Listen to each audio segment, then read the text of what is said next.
Halo pemirsa Banten Story yang selalu mengikuti konten-konten kami yang inspiratif dan inovatif.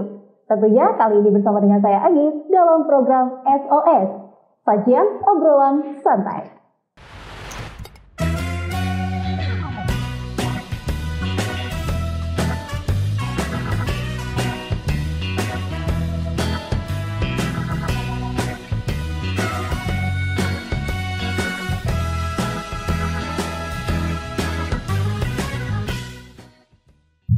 Pemirsa Banten Story, kembali lagi bersama saya Agistia tentunya dalam program SOS, sajian obrolan santai. Dan hari ini kita akan membahas mengenai sebuah tema yang sangat menarik sekali, yakni mengenai ekonomi kreatif.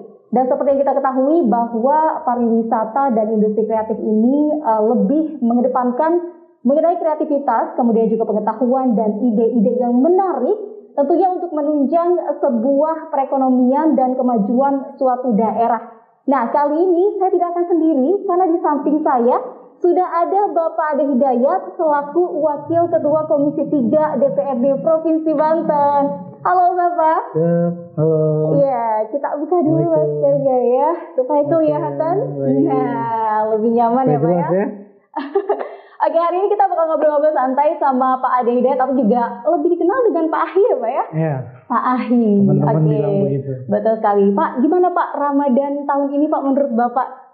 Alhamdulillah, mudah-mudahan cukup sukses ya. Alhamdulillah. Dari lebaran tahun lalu yang memang puasa tahun lalu yang dimulai ya pandemi ya. Betul sekali Pak. Sekarang kan sudah mulai itu angka-angkanya menurun.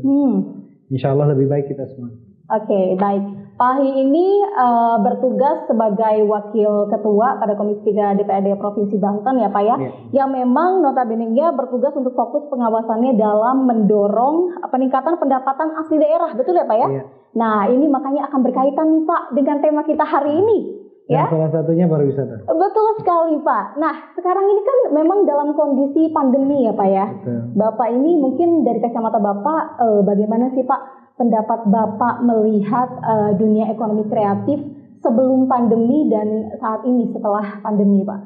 Baik. Sebelumnya saya Assalamualaikum warahmatullahi wabarakatuh. Waalaikumsalam warahmatullahi wabarakatuh. Salam untuk para pemirsa penonton Banten Story ya. Mudah-mudahan kita sehat selalu. Amin, amin. Dan terhindar dari COVID-19. Betul. Oleh karena itu tetap jaga prokes. Protokol kesehatan ya Pak ya. Ya, tentu kalau bicara setelah pandemi, ya bahwa ekonomi kreatif ini adalah salah satu sektor yang memang menjadi faktor penunjang terhadap pertumbuhan ekonomi di Banten. Khususnya itu mencapai di angka 9,29 ya. Dari keseluruhan pertumbuhan ekonomi di Banten 5,39%. Nah, tentu ini menjadi poin penting ya terhadap pertumbuhan ekonomi kita dan salah satu penunjang ya suksesnya pembangunan ekonomi kita di Banten. Salah satunya adalah ekonomi kreatif itu. Nah, setelah pandemi tentu ini menjadi poin yang perhatian kami ya di DPRD Provinsi Banten, dalam hal ini Komisi 3 yang langsung bermitra dengan Dinas Pariwisata yang di dalamnya ada bidang ekonomi kreatif ya dan pemasaran gitu. Nah, di tahun 2020 ini ada penurunan ekonomi kita mencapai 3,39%, dan itu salah satunya adalah bidang ini, bidang ekonomi kreatif dan pariwisata ini adalah salah satu sektor yang terdampak, gitu, sektor yang terdampak sehingga ini perlu menjadi satu perhatian kita semua agar kita berupaya secara maksimal ya di situasi yang pandemi ini dengan disiplin menggunakan prokes, dan tentu perlahan kita mulai gerakan ekonomi kreatif ini sehingga ada pertumbuhan ekonomi di Banten mulai membaik gitu. Itu saja. Oke, baik. Ini Pak mengenai COVID-19 ya, yang memang cukup berdampak besar sekali ya Pak ya terhadap dunia pariwisata dan juga ekonomi kreatif. Nah, bagaimana sih Pak potensi wisata di Banten ini bisa menjadi salah satu penunjang untuk kembali memperbaharui lagi ya dunia ekonomi kreatif yang sudah bisa dikatakan kemarin ini sempat hampir atau juga nyaris mati karena pandemi COVID-19 Pak? Ya. Ini yang menarik ya, bahwa jika kita berangkat dari bagaimana pertumbuhan ekonomi di Banten supaya cepat naik, cepat melesat, ya kembali bisa paling tidak mendekati tahun-tahun sebelumnya, ya. Tentu ini butuh cara kerja yang keras, cara kerja yang pasti, terencana, tersusun dengan baik, tentu ditunjang dengan anggaran dan kebijakan pemerintah. Potensi pengembangan ekonomi kreatif di Banten dengan dunia pariwisatanya tentu tidak kalah dengan daerah-daerah lain ya, yang dalam hampir 2 tahun ini saya berkecimpung ya di dunia ini. Ya. Saya pikir push dari pemerintah, kebijakan itu harus ada ya, tentang target apa sebenarnya yang ingin kita capai di dalam menggerakkan perekonomian daerah. Seperti tadi yang disinggung bahwa ekonomi kreatif ini kan selalu berkaitan dengan kreativitas dan informasi ya. Yang hari ini saya lihat misalnya kawan-kawan melakukan seperti ini ya, itu bagian daripada kreativitas ya. Nah, dunia seperti ini perlu dorongan. Dorongan apa ya? Dorongan kebijakan. Apa yang harus ditingkatkan, apa yang harus disediakan, apa yang harus difasilitasi oleh pemerintah, nah tentu harus direncanakan dari sekarang. Saya menelaah beberapa poin dalam kebijakan Pemprov hari ini. Salah satunya misalnya kita kan punya RPJMD, rencana pembangunan jangka menengah daerah ya. RPJMD kita itu kan RPJMD tahun 2017. Tahun 2017 itu kan dimulai kepemimpinan hari ini ya, misalnya untuk Gubernur Banten misalnya. Nah, saat itu kan belum pandemi ya. Pandemi itu di tahun 2020 ya kan? Oh, sekitar bulan Maret misalnya. Ya. Jadi ada RPJMD yang sudah jalan toh. Ada RPJMD yang sudah jalan dari 2017 sampai 2020, hampir 3 tahun misalnya. Nah, tentu ketika kita dihadapkan dengan pandemi, maka harus ada kebijakan yang lebih holistik ya, lebih integral terkait bagaimana strategi kita dalam menghadapi pemulihan ekonomi pada saat pandemi dan setelah pandemi. Artinya ada poin-poin yang harus memang dirubah ya, kebijakan yang ada di dalam RPJMD. Nah, kenapa saya katakan tadi begitu? Karena RPJMD kita di tahun 2017 itu kita belum memasuki pandemi. Nah, jadi salah satunya itu, poin itunya. Jadi kalau kita buka buku kitabnya, ya kitabnya dulu yang harus kita lihat ya kan. Ada target apa di sana? Karena tentu sudah menjadi pengetahuan bersama ada beberapa target dalam RPJMD yang kemudian tidak tercapai karena kita dihadapkan dengan pandemi. Tapi ya sudahlah, pandemi sudah terjadi ya, 1 tahun sudah berlalu dan kita berpikir ke depan bagaimana ekonomi kita segera pulih, membaik. Tentu kita tangani bersama-sama pandemi ini supaya cepat berlalu dari Banten dan Indonesia, umumnya dunia kan begitu. Betul sekali. Nah, apa yang perlu dilakukan misalnya? Ya kita tarik satu-satu misalnya kalau bicara ekonomi kreatif ya. Atau misalnya ada advertising, tadi kita sudah ngobrol lebih ringan ya, bahwa kalau masyarakat nih didorong melalui komunitasnya di Banten, melalui dunia advertisingnya misalnya, dunia periklanan, karena pariwisata tidak lepas salah satunya adalah advertising, ya kan? Jadi kalau kita hari ini punya gelas, ya kan, bagaimana gelas ini bisa laku, ya hasil daripada kreativitas kita, tentu akhirnya perlu dorongan advertising. Nah, dorongan advertising ini ya kadang akhirnya kita harus bersaing dengan pemodal besar, sehingga komunitas-komunitas pengrajin misalnya ekrabnya gitu, ini kan nggak mampu untuk bersaing ya dalam konteks tadi bagaimana pemasarannya. Karena di pariwisata itu salah satunya adalah pemasaran advertising.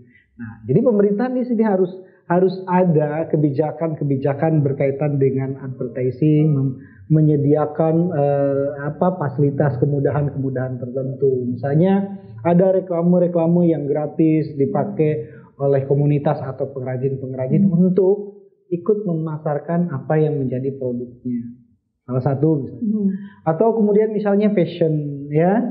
Fashion ada komunitas nggak di sini? Tentu kita harus berangkat dari data yang ada kan. Data yang ada di Banten ini ada berapa yang berkegiatan pada fashion misalnya begitu. Nah, ada nggak misalnya pemerintah di situ ikut serta kebijakannya memfasilitasi gedung, misalnya kan begitu, memfasilitasi pertunjukan dari hasil fashion kreatif anak-anak Banten nih kan gitu. Nah ini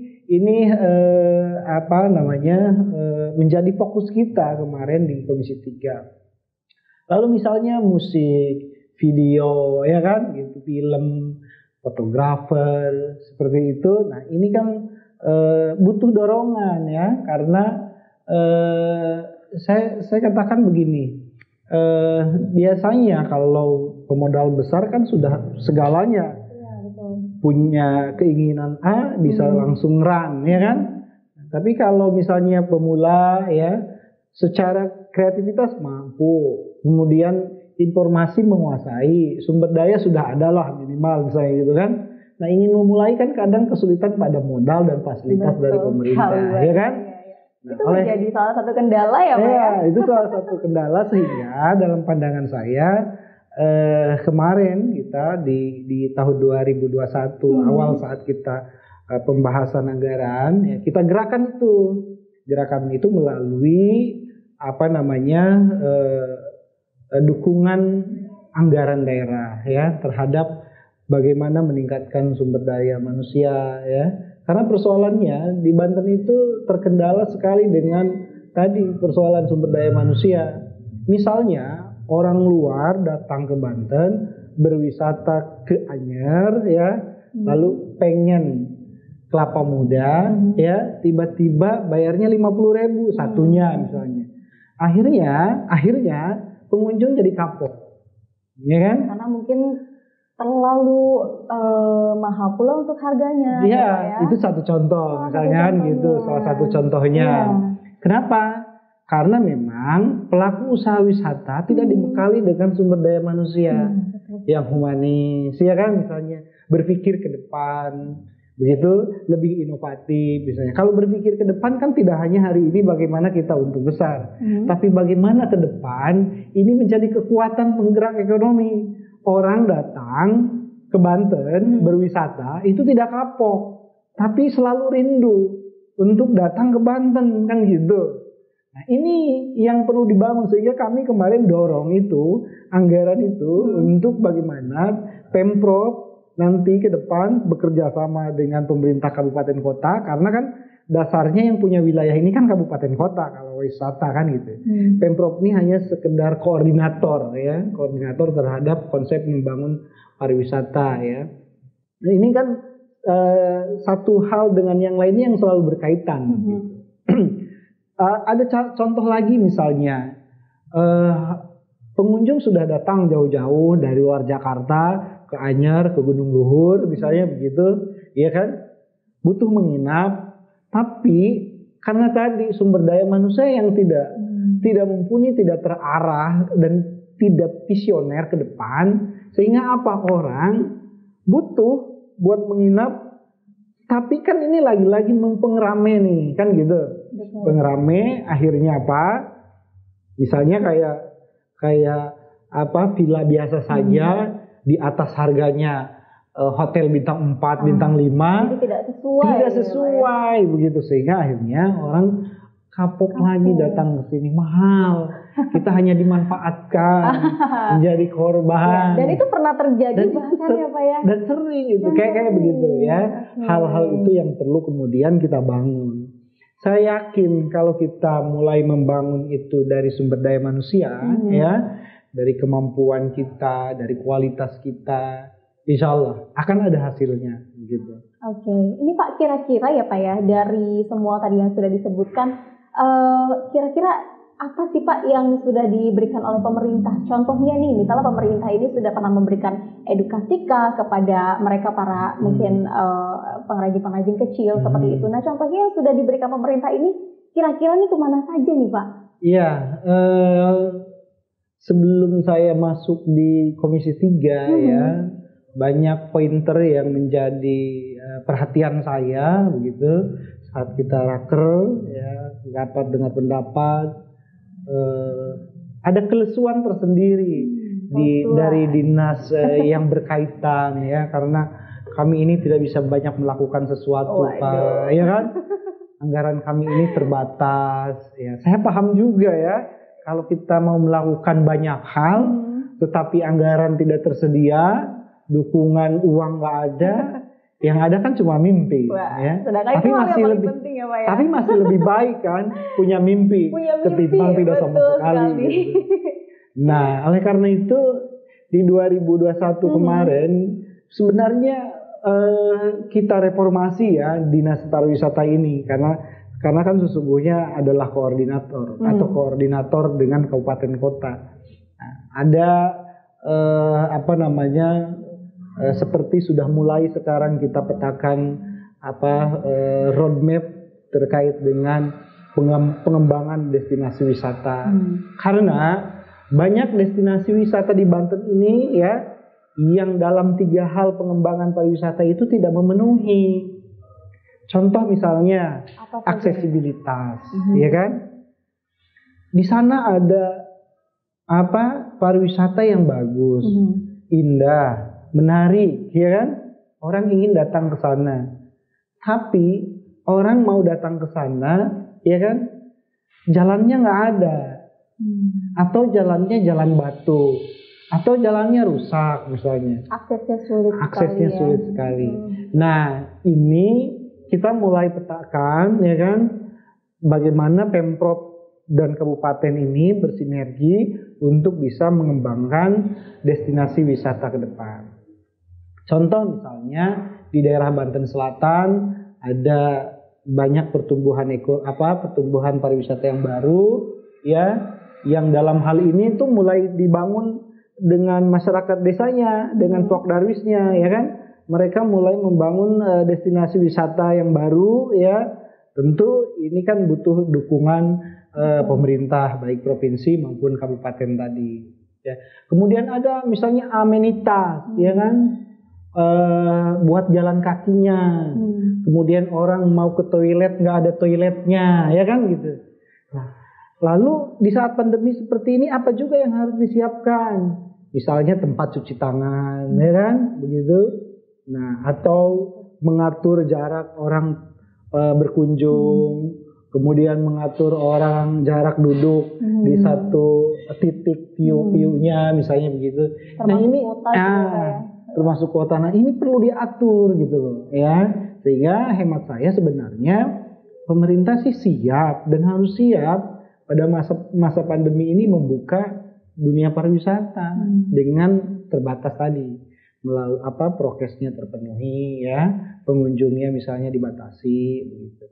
Nah itu kira-kira bahwa seperti tadi saya misalnya di sebelum kita mulai acara di Kota Serang misalnya ada di Sayar ya, di Kecamatan Tak-Takan itu sangat bagus sekali. Misalnya saya baru tahu itu bahwa kita sudah dorong melalui Dinas Pariwisata agar mereka memiliki data yang pasti ya tentang potensi-potensi pariwisata. Alhamdulillah di tahun anggaran ini itu sedang dibuat dan disiapkan roadmap-nya. Sehingga saya pernah katakan ke Pak Sikda ya, kalau misalnya PUPR dan Perkim itu membangun sesuatu, itu upayakan terintegrasi dengan apa yang ingin dicapai oleh dinas pariwisata dan dinas lainnya. Contoh misalnya Perkim kan ada pembangunan jalan lingkungan misalnya kan, melewati mana dan akan kemana, dan apa yang mau dicapai. Oh, di sana ada ada tempat wisata yang baik misalnya. Jalan lingkungan ini dibangun menuju kampung A. Kampung A ini dekat dengan tempat wisata B misalnya, ya kan? Nah, sehingga kan perlahan berarti dinas Perkim ini ya secara tidak langsung mendukung terhadap apa yang ingin dicapai oleh dinas pariwisata. Kekurangannya bisa dilanjutkan oleh dinas pariwisata. Misalnya begitu, ya kan? Jadi semua ini ikut memperhatikan gitu, ikut andil. Ya. Nah, ini yang harus dibangun. Gitu. Alhamdulillah Pak Sekda ini sudah kita siapkan untuk bagaimana kita membangun secara terintegrasi tadi. Nah, pemirsa Batu Story, mengenai salah satu objek pariwisata di Banten, yakni Batu Gede di Sayar, yang kali cepat kita bahas. Penasaran? Ini dia cuplikannya.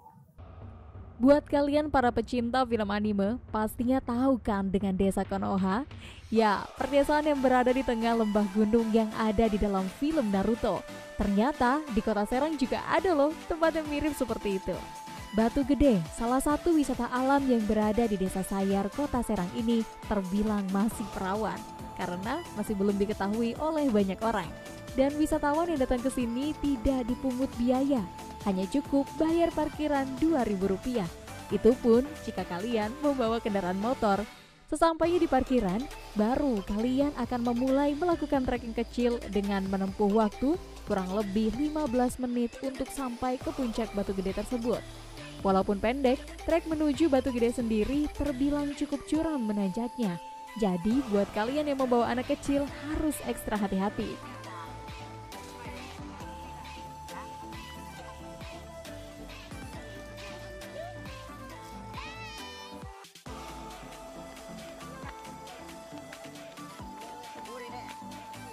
Sesampainya kalian di puncak Batu Gede, baru deh kalian dapat melihat Desa Sayar yang indah dan asri ini.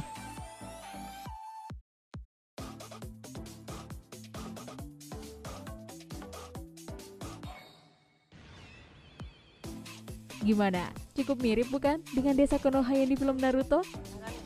Namun ada yang disayangkan dengan keindahan pemandangan yang cukup indah ini. Masih banyak sampah berserakan di sekitar Batu Gede ini. Nah, buat kalian yang masih bingung mau kemana menghabiskan waktu libur kalian, mungkin destinasi wisata Batu Gede ini bisa menjadi salah satu pilihan kalian untuk berlibur.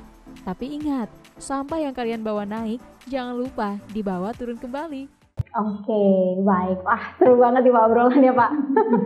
Oke, dan di sini aku juga penasaran nih Pak. Kan ada banyak sekali ya sebetulnya tempat-tempat pariwisata di Banten. Yeah. Nah, sekiranya Pak dari berbagai macam tempat pariwisata di Banten ini, sejauh ini yang mungkin paling berkontribusi Pak terhadap ekonomi kreatif ini di mana Pak?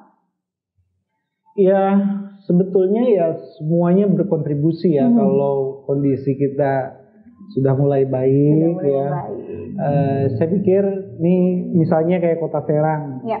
Ini Kota Serang juga penting ya untuk menjadi perhatian. Kota Serang ini mau jadi, mohon maaf nih ya, mau jadi apa nih Kota Serang? Ikonnya mau jadi kota apa? Ya kan, gitu, ya kan? Kota penyedia layanan apa, ya kan? Misalnya apa? Karena kota ini kemampuannya, kewenangannya itu terbatas, ya. Contoh misalnya di kota itu nggak ada dan nggak boleh ada pertambangan, misalnya, ya kan? Di kota itu nggak boleh misalnya ada peternakan kandang ayam, misalnya, ya kan? Jadi terbatas tuh. Kekuatannya adalah pada pariwisata. Jadi kota itu harus jadi kota jasa. Ada perhotelan, ada pariwisata, ada wisata religi, ya kan?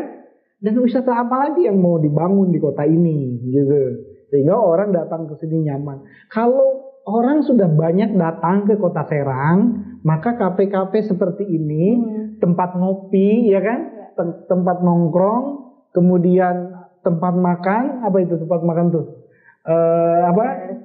restoran-restoran ya kan. Nah, itu akan rame. Jadi tidak lagi banyak orang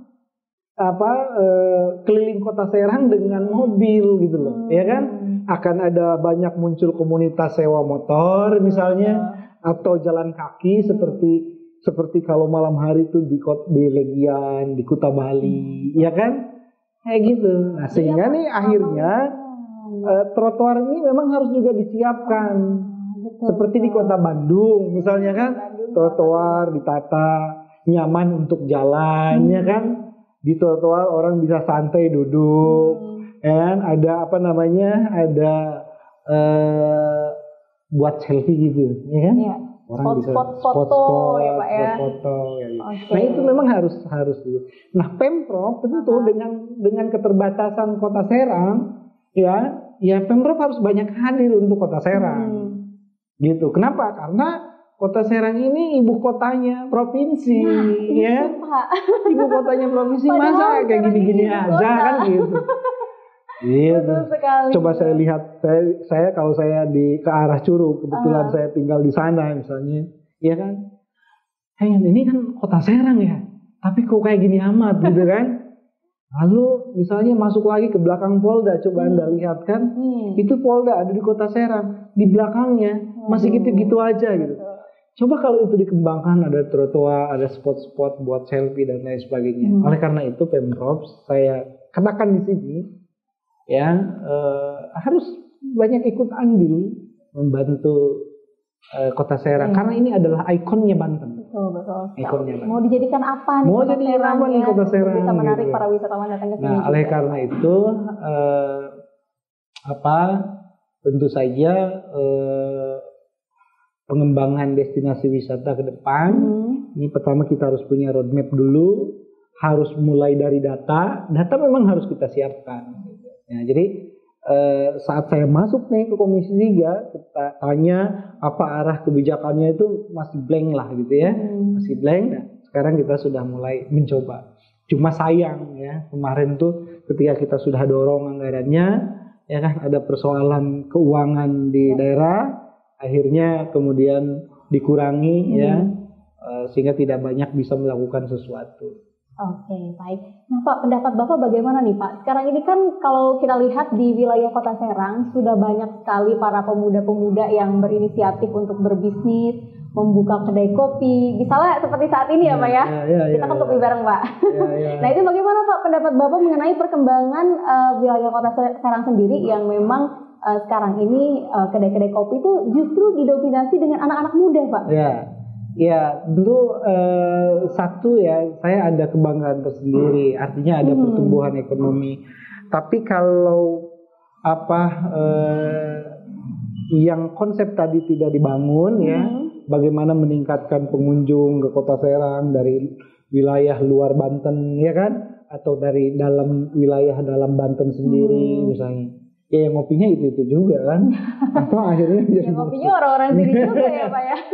Gitu. Nah tadi bahwa ini harus jadi konsep menyeluruh ya, konsep menyeluruh kita bangun Banten ini ya. Dari tadi ada apa sih pengrajin itu di mana ya, pengrajin di Kota Serang itu apa, pengrajin di Banten itu apa saja, harus difasilitasi advertisingnya ya kan, iklannya, lalu brandingnya. Ya, harus dibantu buat brand, begitu. Nah kalau ini dilepas begitu ya saya pikir dari sekian banyak tempat nongkrong atau kafe misalnya begitu, ya lama-lama akan mati suri kan begitu. Oleh karena itu saya yakin bahwa memang membangun dunia ekonomi kreatif dengan pariwisatanya ini satu kesatuan ya, yang memang Banten masih perlu dukungan dari pemerintah itu sendiri. Harus ya Pak. Harus. Oke, baik. Ini Pak, saya juga sedikit penasaran nih Pak mengenai hal-hal yang sekarang lagi kontroversi sekali. Ini kan Ramadan ya Pak ya. Nah sebentar lagi kan akan menjelang musim mudik. Sementara ini kan pemerintah memang rencananya akan menutup akses ya Pak ya untuk mudik. Jilid 2 berarti ya Pak ya? Ya. Karena tahun lalu memang sudah dilarang dan tahun ini karena pandemi belum berakhir, pada akhirnya mudik juga masih ditiadakan. Ya. Tapi Pak, mengenai dunia pariwisata sekarang sedang gencar-gencarnya dikencangkan untuk masyarakat ini bisa berwisata. Nah, itu gimana nih Pak pendapat Bapak? Tadi itu kalau misalnya kita lakukan sesuatu dengan perencanaan yang baik, ya disiapkan jauh-jauh hari bahwa ini akan ada lebaran lagi, sementara pandemi belum selesai, jauh-jauh hari itu kita lakukan kajian mendalam tentang apa yang harusnya dilakukan oleh masyarakat ya saat menjalankan Ramadan di masa pandemi yang kedua. Lalu nanti akan ada Idul Fitri, ya kan, pasti akan ada mudik. Langkah seperti apa yang tepat? Apakah ini memang dilarang untuk mudik? Atau misalnya mudiknya diperbolehkan dengan prokes yang ketat, ya kan begitu? Saya pikir ginilah, saya pernah katakan begini. Sebaiknya sekolah juga memang dibuka. Saya pernah katakan itu, ya. Sekolah dibuka, tatap muka dimulai dengan cara apa? Dengan cara membiasakan itu dimulai dari dunia pendidikan. Kalau kita hari ini pakai masker misalnya, maka mari kita biasakan di dunia pendidikan. Anak-anak di sekolah dipastikan biasa menggunakan masker. Teman-teman di kampus dibiasakan ya menggunakan masker, mencuci tangan misalnya dan lain sebagainya, sehingga semua elemen yang ada di dunia pendidikan ini ikut serta bagaimana kita disiplin melakukan prokes itu. Dan akan terbiasa. Iya, ya? karena bisa karena biasa. Oke, baik. Dan kali ini kita akan membahas kembali tentang mengenai salah satu objek pariwisata yang cukup terkenal di Banten, yakni Tanjung Lesung. Nah, Pak Ahi pasti sudah tahu ya Pak ya? Siapa sih yang nggak tahu tentang Tanjung Lesung? Ini adalah salah satu kawasan ekonomi kreatif ya di Banten. Dan kira-kira nih Pak, peran Tanjung Lesung itu seberapa besar Pak terhadap pengaruh dari dunia pariwisata dan ekonomi kreatif di Banten ini? Iya, saya malam hari ini katakan ya, pemerintah Provinsi Banten dan atau Kabupaten Pandeglang harus berani mendorong anak muda Banten untuk ikut serta mengelola Tanjung Lesung. Kenapa saya katakan itu? Karena ternyata masih luas yang belum dikelola. Masih banyak.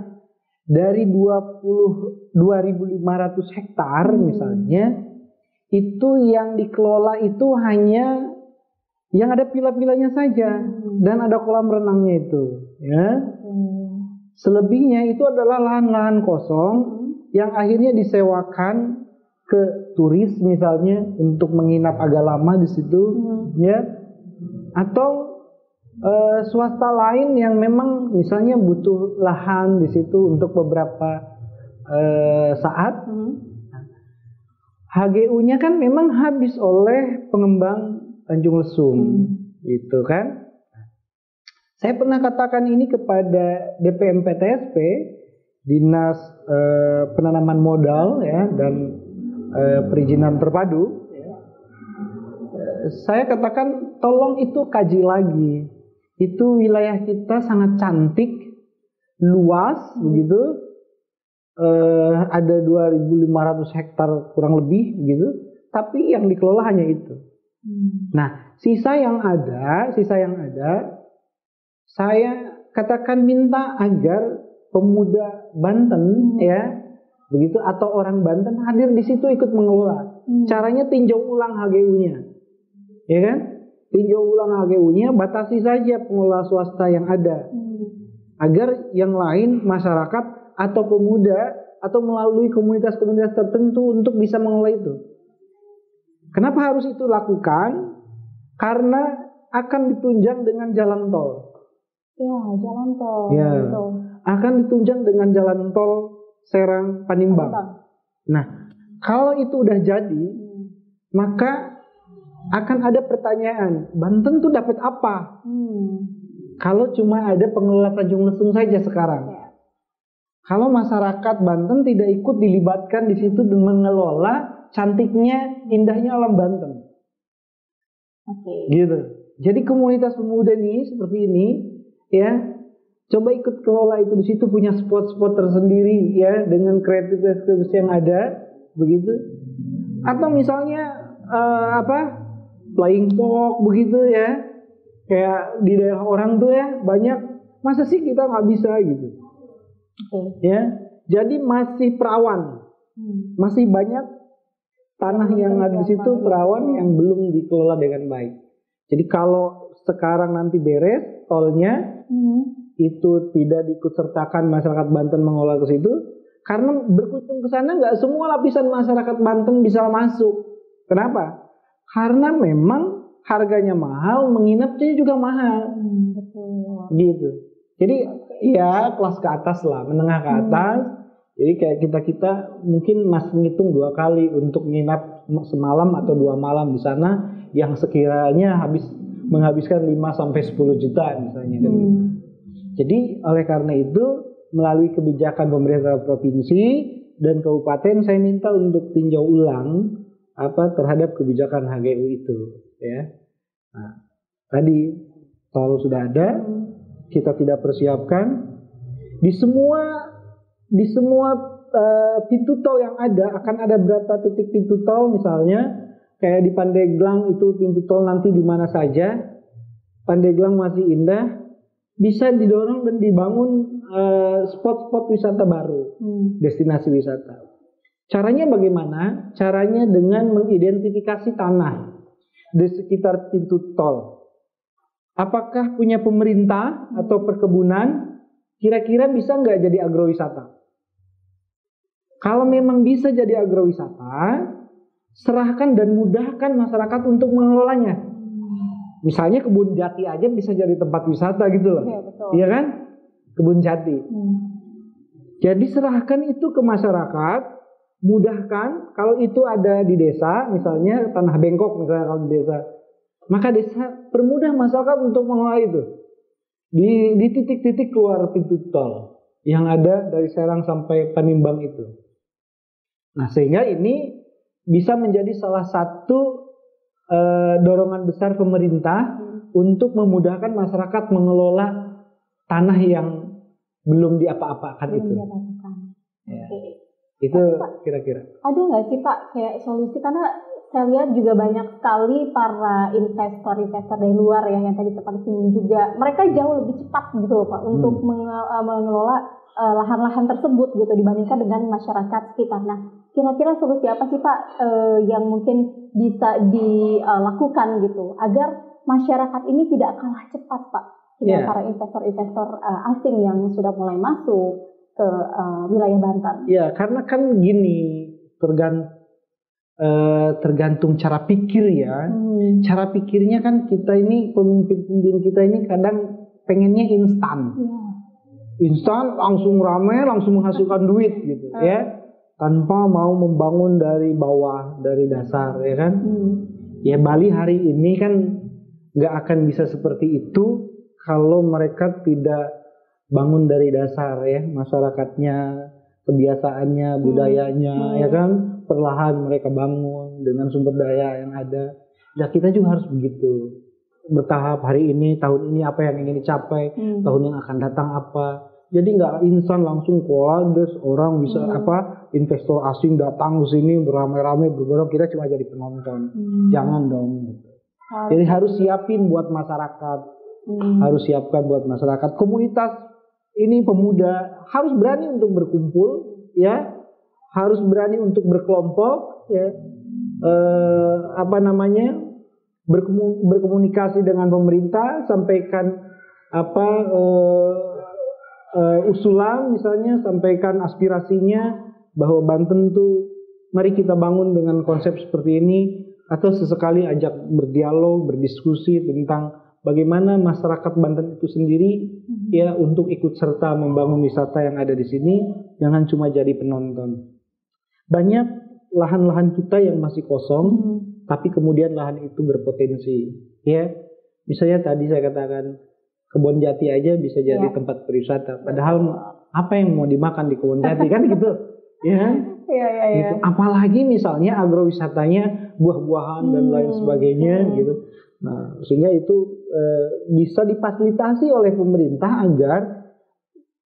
agar masyarakat itu punya akses. Ini tanah punya siapa ya? Ingin kami kelola, tapi nggak punya akses, harus mengelola ke siapa? Akhirnya kan ketemu dengan orang-orang yang tidak baik, lalu difasilitasi tertipu, misalnya kan begitu. Nah, lebih baik pemerintah hadir di situ, memberikan arah, pendampingan dan lain sebagainya. Oke, baik. Nah Pak, kan kalau misalnya dilihat Banten ini sebetulnya tadi punya banyak sekali potensi atau tempat-tempat pariwisata ya. Nah, kira-kira kenapa sih Pak kendala yang paling besar dan paling umum yang Bapak pikirkan, kenapa Banten ini belum bisa ya sampai saat ini untuk menjadi seperti Bali, Yogyakarta atau juga wilayah-wilayah yang sudah memang ikoniknya tuh tempat wisata begitu Pak? Ya, nggak konsisten. Kurang konsisten. Nggak konsisten, apa yang mau dicapai?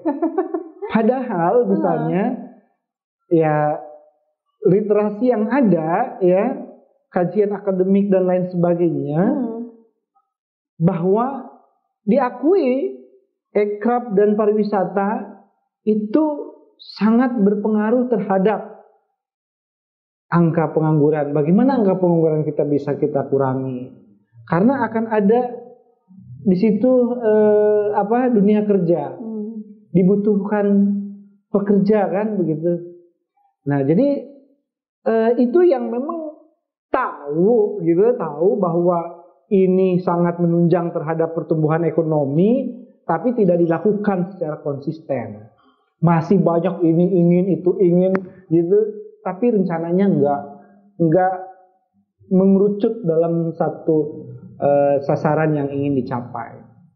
Saya katakan kurang konsisten. Itu ya salah satu kendala yang terbesar sampai saat ini ya Pak ya. Kurang konsisten. Jadi kalau konsisten, ini kita mau Banten nih bangun wisata religinya, ya kan, tahapannya A, B, C, D yang harus kita lakukan. Hari ini kemampuan anggaran kita ada di angka sekian untuk Dinas Pariwisata Provinsi Banten sebagai koordinator, apa yang harus dilakukan di tahun ini.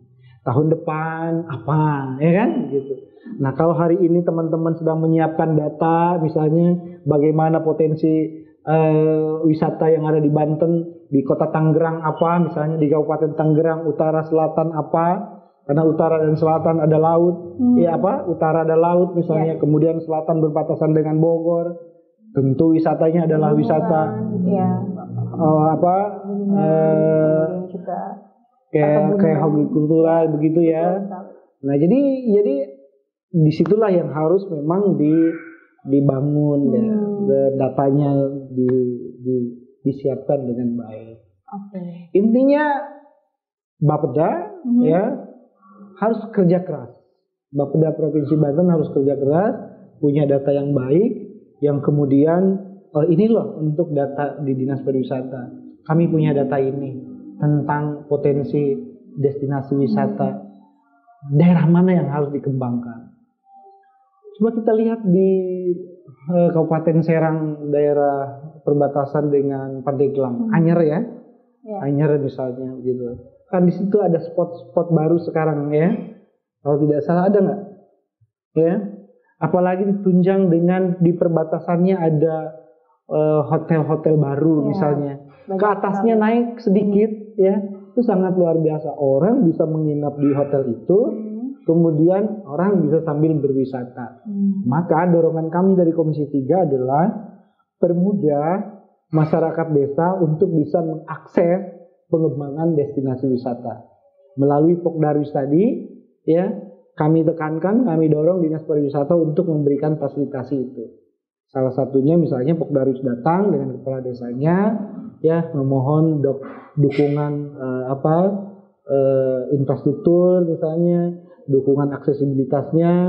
Nah, kita siapkan itu agar Dinas Pariwisata berkoordinasi dengan kabupaten untuk bisa membantu dan menyediakan hal-hal yang berkaitan dengan pengembangan destinasi wisata. Oke, baik. Nah ini Pak, bicara tentang pribadi ya Pak ya. Dari Bapak pribadi sebagai Wakil Ketua Komisi 3 DPRD Provinsi Banten, ada mimpi nggak nih Pak Seperti apa mimpi Bapak ingin mengembangkan potensi wisata dan ekonomi kreatif di Banten ini? Harapan dan mimpi besar Bapak? Paling tidak bisa menyamai Jabar. Wow. Wisata kita paling tidak bisa menyamai Jabar meski tidak seperti Bali. Ya, coba kita lihat Jabar. Bandung Baratnya misalnya, ya, dengan daerah Maribayanya sampai ke perbatasan Subang, misalnya, hutan gunung semuanya jadi, Betul sekali. ya kan? Di Banten masa sih nggak bisa gitu, ya kan? Karena potensi wisatanya sama-sama punya dan sama-sama banyak. Ya kan? Mereka punya curug, kita banyak curug, Betul ya kan? sekali. Mereka punya banyak air mengalir, kita punya banyak, ya kan? Gitu. Apa yang nggak ada? Konsistensi tadi. Konsistensi perlu, ya. Kemudian tadi rencana dan target yang ingin kita capai tentu harus sesuai dengan langkah kita hari ini.